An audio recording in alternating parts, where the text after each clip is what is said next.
हरे Krishna. I hope तुम्ही खूप छान आहात, हॅपी आहात अँड सगळ्यांना ग्रॅटिट्यूड की तुम्ही हा रील बघत आहात त्याच्यासाठी. सो टॉपिक खूप इंटरेस्टिंग आहे की रिलेशनशिपमध्ये तुम्हाला कोणी धोका दिला आहे का आतापर्यंत. आणि ही रिलेशनशिप फक्त गर्लफ्रेंड बॉयफ्रेंडपर्यंत सीमित नाही आहे किंवा फक्त हजबंड अँड वाईफपर्यंत सीमित नाही आहे. तर ही रिलेशनशिप कोणत्याही नात्यामध्ये असेल, मग तुमचे मित्र आहे, मैत्रीण आहे, बेस्टी आहे, रिलेटिव्ज आहेत, ऑफिस कलिग्स आहेत, कुठल्याही क्षेत्रामध्ये जेव्हा असं झालं आहे का की रिलेशनशिपमध्ये धोका मिळाला आहे. इकडे ना मगाशी पण एक एम्परर कार्ड आलं, एम्प्रेस कार्ड आलं होतं आणि ती ऊर्जा क्लिअरली असं दाखवत होते की तुम्ही ॲक्च्युली फार वॉर्म पर्सन आहात, नर्चरिंग, केअरिंग आहात आणि तुम्हाला दुसऱ्यांना प्रेम द्यायला आवडतं आणि तुम्ही रिटर्नमध्ये सुद्धा तीच अपेक्षा करता की मलासुद्धा तेच प्रेम अफेक्शन मिळालं पाहिजे. तर इकडे पण बॉटमला तेच कार्ड आलं आहे की लाईक तुम्ही देताना भरभरून दिलेलं आहे रिलेशनशिपमध्ये प्रेम. एक तुमचं अस्तित्व जे आहे ते तुम्ही विसरलात आणि दुसऱ्यांसाठी तुम्ही केलेलं आहे. मग तुमची मुलं आहेत, तुमचे आईवडील आहेत किंवा कोणतंही नातं आहे ते भरभरून तुम्ही प्रेम देण्याचा प्रयत्न केला. इक्वल गिव्ह अँड टेक कदाचित ह्या रिलेशनशिपमध्ये, नात्यामध्ये नाही झालं. आणि जेव्हा वेळ येते, जेव्हा नात्यामध्ये थोडी तफावत होते, प्रॉब्लेम्स येतात, तेव्हा असं झालेलं आहे की नात्याकडे एक वेगळ्या दृष्टिकोनातून बघण्याचा विचार केला गेला आहे. म्हणजे तुम्ही नाही हा विचार केला. कदाचित तुमचं ज्यांच्यावर प्रेम होतं किंवा ज्यांच्यासोबत तुमचं खूप घट्ट नातं होतं त्यांनी हा विचार निश्चित केला आहे. पण धोका का मिळाला?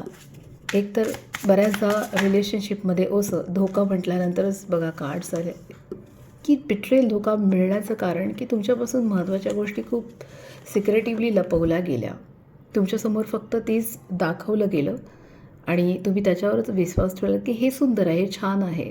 खोटे कमिटमेंट्स, फेक कमिटमेंट्स, रियालिटी न दिसणं आणि तुम्ही एकदम ब्लाइंडली या गोष्टीवरती विश्वास ठेवत गेलात.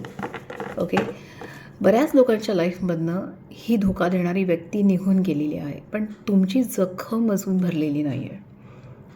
ओके, तुमचं हिलिंग नाही झालं आहे. लक्षात घ्या, मोस्ट ऑफ द टाईम्स असं पण होतं की रिलेशनशिपमध्ये युनिवर्स परीक्षा घेत असतं बऱ्याच लोकांची की ह्या टर्निंग पॉईंटला तुला धोका मिळणार आहे, या टर्निंग पॉईंटला तुझं पार्टनर तुझ्या लाईफमधनं निघून जाईल किंवा ब्रेकअप होईल.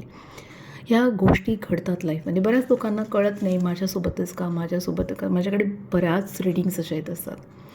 सो प्लीज अंडरस्टँड की most of the times universe ही टेस्ट घेणारच, बघणार की रिलेशनशिप जेव्हा ब्रेकअप झोनला जाते किंवा रिलेशनशिपमध्ये इश्यूज येत आहेत, लोक तुम्हाला फसवत आहेत, धोका देत आहेत, तुमची रिॲक्शन काय आहे, तुम्ही कसे वागत आहात, तुमचं बिहेवियर कसं आहे, तुम्ही ह्या प्रोसेसला किती इझिली डायजेस्ट करत आहात हे बघितलं जाणार.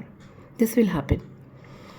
ओके, तुम्हाला धोका दिल्यानंतर तुमची रिॲक्शन शांत होती की तुम्ही रिव्हेंज मोडमध्ये आलात, की तुम्ही फ्रस्ट्रेटेड झालात, की तुम्ही प्रत्येक ठिकाणी ब्लॉक केला आहे आणि सगळ्या फ्रेंड्सला ही गोष्ट शेअर केली आहे, तुम्ही किती वोकल झालात हे सगळं टेस्ट केलं जाईल.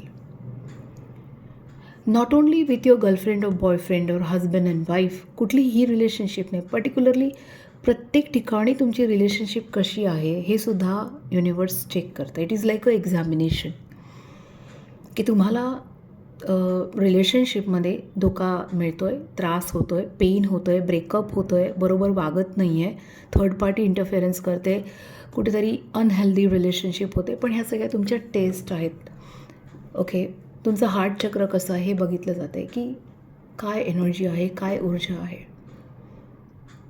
जर तुम्ही एक नातं खराब आहे त्याला विसरून तुम्ही इतर जी नाती आहेत त्याच्याशी तुम्ही कसे वागत आहात ते पण बघितलं जाईल. तुम्ही ऑफिस लोकांसोबत कसे वागत आहात, तुमच्यासोबत काम करणाऱ्या लोकांसोबत कसे वागत आहात किंवा तुमच्या अंडर जी टीम काम करते त्यांच्यासोबत तुमचं बिहेवियर कसं आहे हे सुद्धा युनिवर्स तुमची टेस्ट घेत आहे. तुम्ही आईवडिलांशी कसे वागता आहात. बऱ्याच लोकांचं असं असतं, तीच मला हवी, तोच बॉयफ्रेंड मला हवा, मला त्याच्याशीच लग्न करायचे, पण ते नातं तुटलं आहे, पुन्हा येईल का, रिकन्सिलेशन होईल का. पण युनिवर्स ही सुद्धा टेस्ट बघणार की ह्या ब्रेकअपच्या नात्यानंतर, या धोक्यानंतर तुम्ही काय शिकलात. तुम्ही तुमच्या आईवडिलांशी कसे वागत आहात, कसे बोलत आहात, तुम्ही लहान भावंडांशी कसे बोलत आहात, तुम्ही तुमच्याशी जे मोठे आहेत त्याच्याशी कसे वागत आहात, तुम्ही प्रत्येक ठिकाणी तुमची रिलेशनशिप कशी आहे. रिक्षावाला असो किंवा धंदा व्यवसाय करणारी लोकं असो, मार्केटमध्ये तुम्ही कसा व्यवहार करत आहात, तिथे तुमचं रिलेशन रॅपो कसं आहे, ट्रेनमध्ये फिरत जात आहात, विमानामध्ये आहात कसे, everywhere the calculation of relationship याची टेस्ट घेतली जाणार. ही युनिवर्स करणारच करणार. This will happen. Okay, so lesson is that की ह्या परीक्षेमध्ये तुम्ही कसे पास होता. तुमचं हार्टचक्र किती ॲक्टिव्ह आहे की फाईन धोका मिळाला आहे, फाईन ब्रेकअप झालं आहे, ठीक आहे, आता रिलेशनशिपमध्ये इश्यूज आहेत, तुम्ही कसं रिॲक्ट करता ह्याच्यावरती आहे. काम होत नाही, तुम्ही मूव्ह ऑन झालेत, इट्स फॅन्टॅस्टिक. ठीक आहे, इथपर्यंतच हे नातं होतं, कार्मिक होतं, संपलं, मी बाहेर पडलो, मी बाहेर पडले, मी मूव्ह ऑन झाले. ओके, ट्राय केलात, प्रयत्न केलात, नाही घडला आहे, पण इतरांशी तुम्ही कनेक्शन रिलेशन छान ठेवलेत, सगळ्यांशी तुमचा व्यवहार खूप एक्सलंट आहे. तुम्ही फोकस्ड केलं तुमच्यावरती, तुमचं हार्टचक्र तुम्ही एन्हान्स केलं, तुम्ही ज्याने तुम्हाला धोका दिला त्यांना तुम्ही माफ केलं, राईट. सो तुमच्यामध्ये हा जेव्हा पॉझिटिव्ह चेंज युनिवर्स ऑब्झर्व करतो, हे चेंज युनिवर्स बघतो. नेहमी आम्ही म्हणत असतो ना की चेंज इज कोना कम चेंज. जो चेंज तुमच्यामध्ये जेव्हा युनिवर्स हा बघतो त्याच्यानंतरच फ्युचरमध्ये तुम्हाला एक सुंदर रिलेशनशिप दिली जाते. Okay, otherwise nothing comes easily in our life. Okay, nothing comes easily in our life.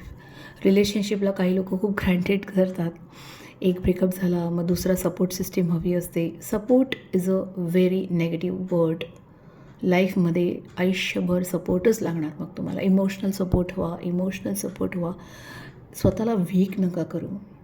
Okay, so हा व्हिडिओ बनवण्याचा इंटेन्शन उद्देश हाच होता की जेव्हा तुम्ही धोके खातात रिलेशनशिपमध्ये स्पेशली किंवा इश्यूज येत आहेत, अनहेल्दी रिलेशनशिप्स आहेत, सो अंडरस्टँड ही तुमची एक टेस्ट पण चालू आहे की ह्या फेजमध्ये तुमचं बिहेवियर कसं आहे, तुमचं वागणं कसं आहे. तुम्ही रिव्हेंजमध्ये तर नाही आहात ना की तू मला तोडलंस, तू ब्रेकअप केलंस तर तुझं भलं होणार नाही किंवा तुझं वाईटच होईल, तुझी कुठलीही रिलेशनशिप आता टिकणारच नाही कारण की तू माझी रिलेशनशिप तोडली आहे.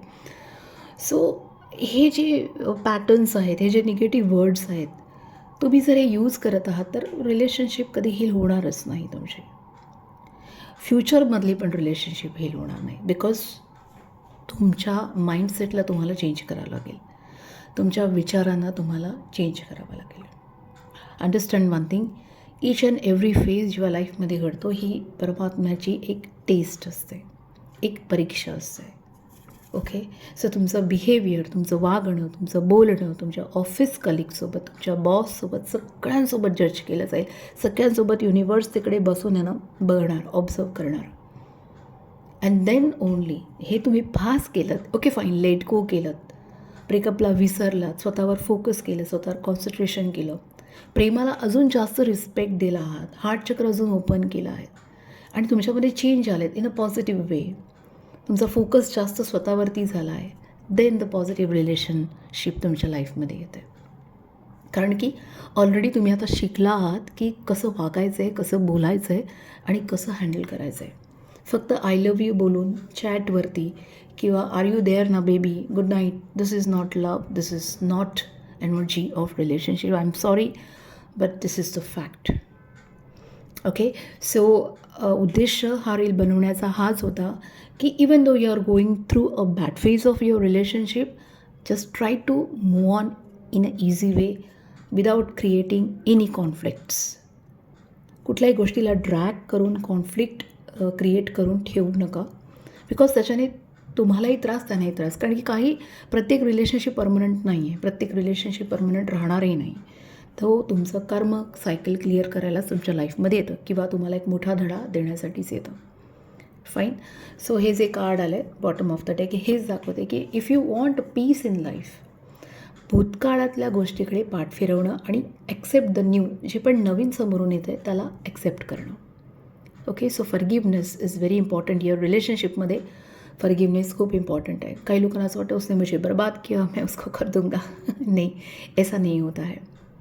कोणी आपल्याला हार्म उगाचच करणार नाही, कोणी आपल्याला उगाचच त्रास देणार नाही. आपल्याकडून त्या घटना गोष्टी घडलेल्या असतात. पास्ट कशाला, प्रेझेंटमध्ये पण घडू शकतात आणि घडतात. ऑब्झर्व युअरसेल्फ, विचार करा.